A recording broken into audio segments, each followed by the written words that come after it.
আমাদের দাবি হলো শিক্ষা স্যারের পদত্যাগ না। আমরা চাই স্যার আমাদের দাবিগুলো মেনে নেয়। আপনারা যে আমাদেরকে এরকম ভোগান্তি করতেছেন, এটা আমাদের জন্য খুবই কষ্টকর। আমরা সম্মানিত স্যারদের সাথে কথা বলতে আসছি। আমাদের তিনটে যৌক্তিক দাবি ছিল। প্রথম নম্বর দাবি হচ্ছে চট্টগ্রাম বোর্ডের মতো সারা দেশে পরীক্ষা স্থগিত করতে হবে।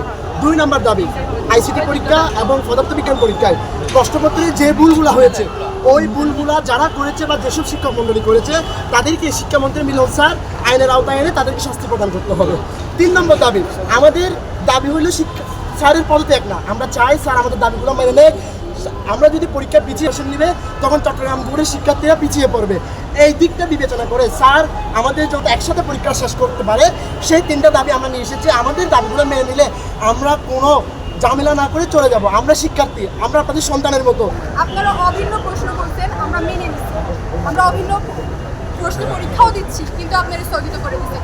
অন্যান্য বোর্ডেরও পরীক্ষা দিচ্ছে, কিন্তু আমরা দিতে পারছি না, স্থগিত। আমাদের 4-5টা কোয়েশ্চেন পরীক্ষা স্থগিত হয়ে গেছে। তারপর হচ্ছে যে অনেক পরীক্ষার মধ্যে আমরা পরীক্ষার প্রশ্নের মধ্যে দেখতেছি ভুল করতেছে। তো এটা আমাদের জন্য কি ভোগান্তি হচ্ছে না?